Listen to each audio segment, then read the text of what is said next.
The decay of the retail industry is one of the most devastating events the U.S. economy has been facing in the last decade. Even the nation's most well-established companies could literally die before our eyes from one moment to the other. And each store closure means that thousands of stores can disappear overnight. The pace at which everything is taking place is truly alarming, and no one can tell with 100% certainty whether or not the next time we visit our local store is going to be the last. That's why in today's video, we have compiled a list of 12 store chains that are at risk of disappearing for good from our economic landscape. But before moving on, please support our work with a thumbs up in this video, and don't forget to subscribe. With further ado, let's check out this list. 1. Stark & Field. The sporting goods store, which also carried a variety of outdoor gear including self-defense and fishing equipment, as well as toys, pet food, plant bulbs, and seeds, is about to disappear forever from America's economic scenario. Its last 12 locations are holding some major liquidation sales as the chain filed for bankruptcy after more than 55 years. Stark & Field is closing its doors at all locations, and the company announced on its website that there have been many challenges this year, and Stark & Field is not immune to them. 2. Francesca's. Women's clothing and accessories brand Francesca's started the year with 140 less stores than it did in 2021. In the first quarter, it disclosed plans to close another 97 locations, and a few months later, the company filed for bankruptcy. New court documents have since suggested that around 275 stores will close in total. The toll may continue to grow as the apparel sector experiences a consumer recession. 3. Macy's.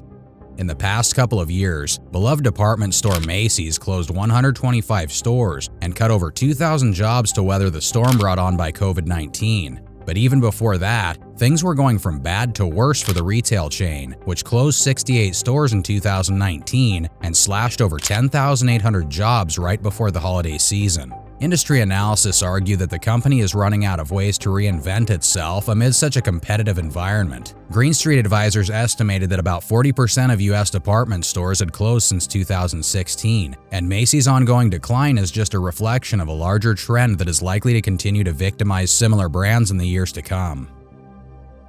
Number 4. Stage stores. Stage is well known for locating in the country seat of America's small towns. Rural America needed access to affordable clothing and department stores with multiple categories of product lines. As Stage stores matured, the chain was finally finding its place in retailing as an off-price discount apparel store. But worsening economic conditions threw the retailer into disarray. The company was forced to file for bankruptcy, and now all 738 of its stores are going through liquidation. 5. Fry's Electronics. The big box chain is amongst the ones saying their last goodbyes. After almost 36 years in business, Fry's Electronics tried everything to survive the retail carnage and even launched an online store. The company was founded in Silicon Valley in 1985 and offered software, hardware, and electronics, toys, cosmetics, and home appliances. After a rocky couple of years, changes in the retail industry and the challenges posed by supply chain disruptions, Fry's Electronics declined to shut down its online store completely, and it's now closing its remaining 31 stores across 9 states. Number 6. Godiva. The Belgian chocolate maker is facing a bitter end. The company had plans to open 400 stores in America, but the pandemic and the consistent decline of foot traffic at shopping malls has led the cafe chain to close all of its brick-and-mortar stores in the past couple of years. Demand for the in-person shopping experience offered through Godiva's brick-and-mortar locations has waned as a result of changes in consumer shopping behavior. Right now, only a few branches are still operating through major retailers like Target and Costco. But retail industry analysis say the company is likely to disappear completely from our economic landscape by 2023. 7.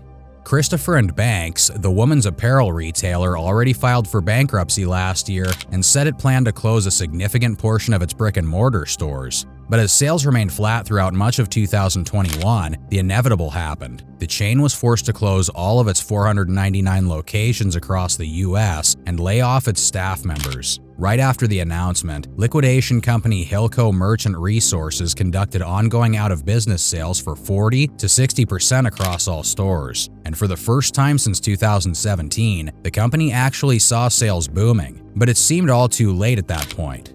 Earlier this year, the retailer founded in 1956 as Bronze Fashion actually emerged from bankruptcy and reopened some of its shuttered locations. However, Christopher Banks is still on bankruptcy watch list given the impact of the financial distress the company experienced over the past 2 years. 8. Justice, the tween retailer, is yet another casualty of retail conglomerate Ascena's billion-dollar debt crisis. As Ascena, the owner of the brands like Ann Taylor and Loft, filed for bankruptcy last summer, taking more than 600 of its 826 Justice stores down with it. This year, the parent company announced that it would shutter all remaining Justice stores after completing the selling of the brand to Blue Star Alliance LLC for $90 million. But the slowdown in consumer spending hasn't made the apparel retailer any more profitable, which means that the brand is not likely to re-emerge from its liquidation anytime soon. Number 9. Around 200 Carter's door closings are now underway. The children's apparel retailer decided not to renew leases on its less profitable sites. Speaking to analysts, Carter's CEO Michael Casey said that just like many other retail peers, the company has an inventory glut that is not selling at the expected pace. The imbalance between supply and demand mean bad news for earnings this quarter and also spell trouble for Carter's stocks, which already plunged by 11% over the past month. Number 10.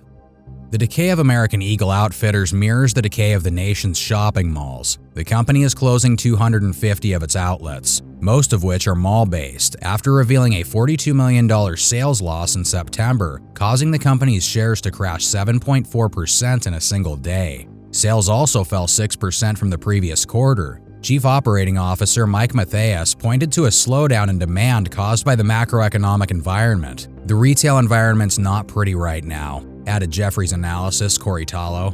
Inventories have been elevated, thus billions of dollars of excess apparel inventory that's floating out around, and that's a major problem for brands like AEO. 12. Victoria's Secret, once the queen of lingerie retail, has been struggling to keep up with the changing customer preferences. The brand, known for its glamorous and sexy image, has been facing criticism for not adapting to the body-positive movement and failing to cater to a wider range of sizes and body types. In recent years, Victoria's Secret has seen declining sales and foot traffic in its brick-and-mortar stores. Back in 2020, the company announced that it would be closing 250 stores in North America and laying off thousands of employees. The company is now focusing on online sales and rebranding efforts, including the hiring of new spokesmodels with diverse body types. All these well-known brands have experienced a downfall for a common reason: an exhausted economy that fails to support the growth of business and provide the necessary conditions for them to thrive. Currently, U.S. consumers are overwhelmed with the highest prices in decades, and their wages cannot sustain consumption. In fact, people can barely afford their basic necessities, which means the pain experienced by these companies is just a fraction of what's coming in the next few quarters. Simply put, as our purchasing power collapses, so do our businesses, and the extinction of retailers has only just begun. Thank you for watching. Please share this with your friends and family, and we look forward to your comments.